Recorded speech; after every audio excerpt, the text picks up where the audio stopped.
Greetings everyone. सो पूरे देश में लॉकडाउन चल रहा है और ऐसे में काफ़ी सारे स्टूडेंट्स को पढ़ने में काफ़ी सारी दिक्कतें आ रही हैं। पीडीएफ से उन्हें समझने में थोड़ी सी प्रॉब्लम हो रही है क्योंकि जो ये हिस्ट्री है बहुत ही लेंदी होती है और इसमें समझने में थोड़ा वक्त लगता है। तो मुझे लगा कुछ क्रिएटिव सॉल्यूशंस निकाले जाएं। ऐसे में हम शुरुआत करते हैं यूनिट 3 हम और यूनिट 4 हमारी history of print and broadcasting India की। यूनिट 3 हमारी पूरी रेडियो पे बेस्ड है, यूनिट 4 हमारी टेलीविज़न पे बेस्ड है। तो हम एक एक करके चीज़ों को समझने की कोशिश करेंगे ताकि ये चीज़ें सेंस देना शुरू करें। क्योंकि ये यूनिट अगर आप ढंग से पढ़ने के लिए जाएंगे तो ये बहुत ही इंटरेस्टिंग होने वाली हैं। तो ध्यान से इनको पढ़िए। तो शुरुआत करते हैं रेडियो की हिस्ट्री से। सो the phenomenal growth achieved by All India Radio through decades has made it one of the largest media organizations in the world. तो इस स्टेटमेंट से हमें पता चलता है कि ऑल इंडिया रेडियो इंडिया का ही नहीं पूरी दुनिया का एक बहुत बड़ा मीडिया ऑर्गेनाइजेशन है। लेकिन जब इसकी शुरुआत हुई थी ये इतनी ग्रैंडियस नहीं थी, बहुत ही हम्बल बिगिनिंग हुई थी और ये हमारे देश का पहला रेडियो चैनल तो बिल्कुल भी नहीं था। इनफैक्ट हमारा जो फर्स्ट रेडियो चैनल जो इंडिया में इंट्रोड्यूस हुआ था वो बॉम्बे में शुरू हुआ था, जिसका नाम था रेडियो क्लब ऑफ बॉम्बे। इसके कुछ महीने के बाद ही 1923 नवंबर में ही कलकत्ता में कलकत्ता रेडियो क्लब की शुरुआत हुई 1923 में ही। तो यानी कि 1923 में ही जून में हमारा बॉम्बे में रेडियो शुरू हुआ, 1923 में ही सेम ईयर कलकत्ता में हमारा रेडियो की शुरुआत हुई। इसके बाद हमारा जो थर्ड जो अटैम्प्ट जो रेडियो को देखने को मिला वो मद्रास में मिला, मद्रास प्रेसिडेंसी रेडियो क्लब नाम से, जिसकी शुरुआत हुई थी 1924 में। इसके बाद हम देखते हैं कि जुलाई 1927 में इंडियन ब्रॉडकास्ट कंपनी IBC की शुरुआत हुई, जिसका इनाग्रेशन किया हमारे उस वक्त के वॉइस रॉय, ब्रिटिश राज था ऑफ कोर्स, लॉर्ड इरविन ने। इन्होंने इसका इनाग्रेशन किया और 1927 के अगस्त में ही, अगले महीने ही, इन्होंने कलकत्ता में IBC की शुरुआत कर दी। यानी कि जो इंडियन ब्रॉडकास्ट कंपनी थी इसकी पहली ब्रांच तो बॉम्बे में खुली, सेकंड ब्रांच इनकी कलकत्ता में खुल गई और ये कुछ ज़्यादा दिनों तक चला नहीं। 3 साल के बाद ही 1930 में कंपनी लिक्विडेट हो गई, यानी कि कंपनी डूब गई। पर लेकिन हुआ क्या, ये थोड़ा इंटरेस्टिंग है कि 1930 में ही हमारी जो सरकार थी, ब्रिटिश राज ने इस कंपनी को एक्वायर कर लिया, अडॉप्ट कर लिया, ओवरटेक कर लिया, आप कुछ भी कह सकते हैं, और इसका नाम बदल करके कर लिया Indian state broadcasting service. IBC का नाम बदल करके इंडियन स्टेट ब्रॉडकास्टिंग सर्विस शुरू कर दिया। और क्योंकि सरकारी हो गया था ऑफ कोर्स उस समय के लिए, तो इसमें स्टेट वर्ड इंट्रोड्यूस कर दिया। तो ये इसका नाम अब हो गया ISBS, Indian state broadcasting service, जो कि शुरू हुआ था department of industries and labour के अंदर। तो अभी अगर आप देखेंगे तो रेडियो और टेलीविज़न किसके अंदर आता है, इंफॉर्मेशन एंड ब्रॉडकास्टिंग मिनिस्ट्री के अंदर आता है।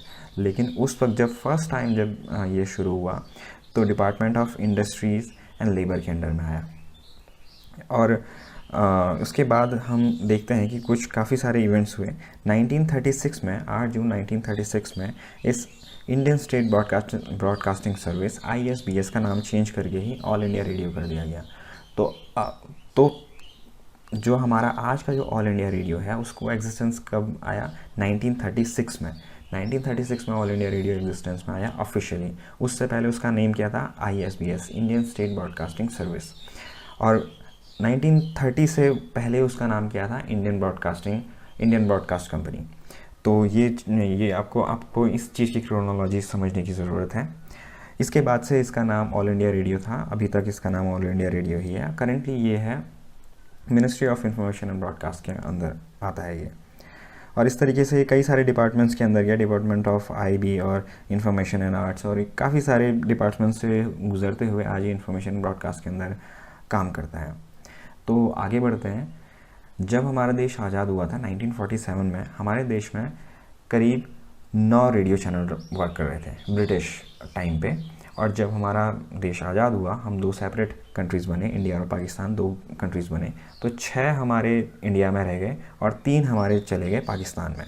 तो इंडिया में जो थे वो दिल्ली, बॉम्बे, कलकत्ता एंड मद्रास, तिरुचिरापल्ली एंड लखनऊ, ये ऐसे जगह थी जहाँ से रेडियो का टेलीकास्ट हो रहा था। ये हमारे कुछ 6 रेडियो स्टेशन थे और 3 चले गए पाकिस्तान में, जिसके नाम थे पेशावर, लाहौर और डेक्का। तो ये सारी चीज़ें हुई। उसके बाद हम आगे बढ़ते हैं और जाते हैं 1957 में। अक्टूबर 3, 1957 विविध भारती सर्विसेज स्टार्टेड। अभी विविध भारती सर्विसेज क्या है, तो आप लोगों ने कुछ शोज़ देखे होंगे, हवा महल, इनके बारे में सुना होगा शायद अपने पेरेंट्स वगैरह से कि हवा महल, पिटारा, जयमाला, आपकी फरमाइश, ये कुछ ऐसे प्रोग्राम्स थे जो एंटरटेनमेंट पर्पस के लिए बनाए गए और ये सारे सेंट्रलाइज्ड हेड हो रहे थे किसके थ्रू? विविध भारती के थ्रू। विविध भारती के थ्रू ये सारे प्रोग्राम्स हैंडल किए जा रहे थे। ये सारे प्रोग्राम्स लोगों को एंटरटेन करने के पर्पस से बनाए गए थे और इसी ने रेडियो की पॉपुलैरिटी को नई बुलंदियों तक पहुंचाने में काफ़ी हद तक मदद की, क्योंकि ये सारे प्रोग्राम्स लोगों को काफ़ी अच्छे से कनेक्ट कर पाते थे। उसके बाद आता है टाइम नवंबर 1, 1959। 1 नवंबर 1959 को first TV station in Delhi started as part of AIR और इसी का नाम दूरदर्शन है। तो यानी कि हमारा जो आज के टाइम का जो दूरदर्शन है वो ऑल इंडिया रेडियो के अंडर में स्टार्ट हुआ था 1959 में, लेकिन कुछ समय के बाद वो सेपरेट हो गया। अभी हम टेलीविज़न की बात नहीं कर रहे हैं, अभी हम रेडियो में ही स्टिक करते हैं। तो 1957 में in 1956 the name Akashvani was adopted for the national broadcaster. Akashvani, जो ये ऑल इंडिया रेडियो के नीचे आकाशवाणी लिखा रहता है, ये हमने 1956 में अडॉप्ट किया। तो ये कुछ इंपॉर्टेंट चीज़ें हैं रेडियो से रिलेटेड।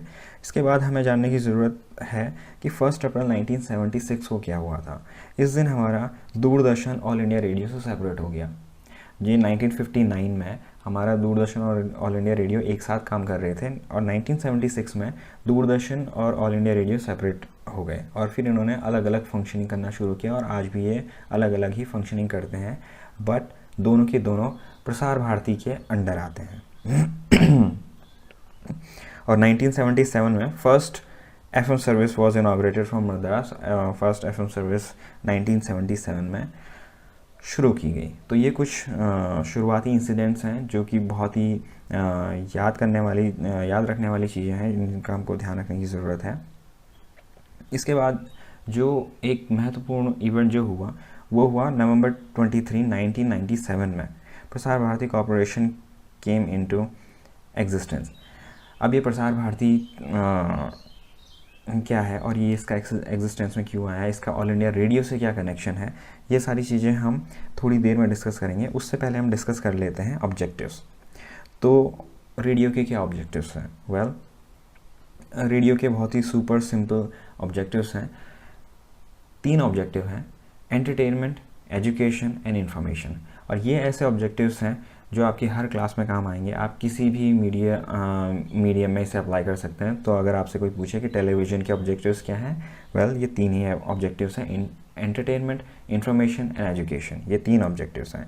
तो जैसे कि हमने थोड़ी देर पहले डिस्कस किया कि ये विविध भारती सर्विसेज शुरू हुई, उसमें ये हवा महल, पिटारा, जयमाला, ये कुछ इनसे मिलिए, ये कुछ ऐसे शोज़ हैं जो अपने टाइम के बहुत ही सुपरहिट शोज़ थे। लोग इनके बारे में लोग पत्र लिखते थे, अनाउंसर्स उनका रेडियो में जवाब भी देते थे, उन्हें पढ़ते थे और लोगों को फर्स्ट टाइम लाइव होने का एक्सपीरियंस रेडियो के थ्रू हुआ, क्योंकि ये फर्स्ट टाइम ऐसा कुछ हो रहा था कि लोगों को लग रहा था कि कोई सामने बैठे ही उनके पत्र पढ़ रहा है। तो ये बहुत ही लाइव एक्सपीरियंस लोगों को मिला और ये अनप्रेसिडेंटेड चीज़ें थी। उससे पहले ऐसी कोई लाइव जैसी कोई चीज़ें अवेलेबल नहीं थी लोगों के पास। तो ये कुछ ऐसी चीज़ें हैं जिनके कारण लोगों ने काफ़ी ज़्यादा कनेक्ट कर पाए रेडियो से। तो ये एंटरटेनमेंट पर्पज़ उन्होंने सॉल्व किया। इसके बाद हम बात करते हैं एजुकेशन।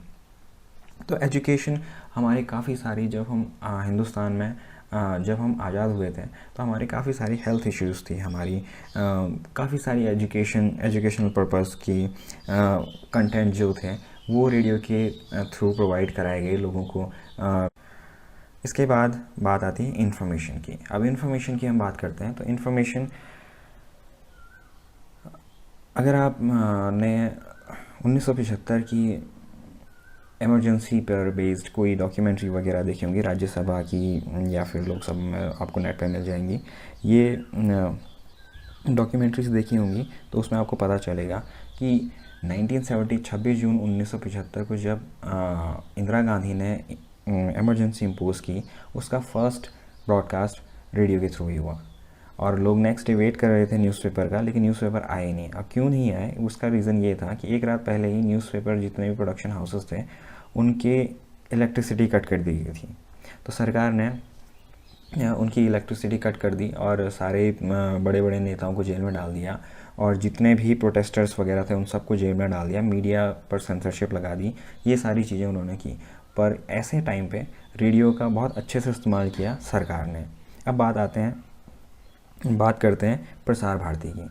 तो 1975 में जब इंदिरा गांधी ने सारे मीडिया हाउसेस को पर पाबंदियां लगा दी, सेंसरशिप लगा दी, लोगों को जेल में डालना शुरू किया और सिर्फ दूरदर्शन और रेडियो का इस्तेमाल किया अपने मैसेजेस को डिलीवर करने के लिए, तो उन पे सिर्फ वही चीज़ें सर्कुलेट होती थी जो कि सरकार चाहती थी। सरकार बाकी सारी चीज़ों को सेंसर कर देती थी।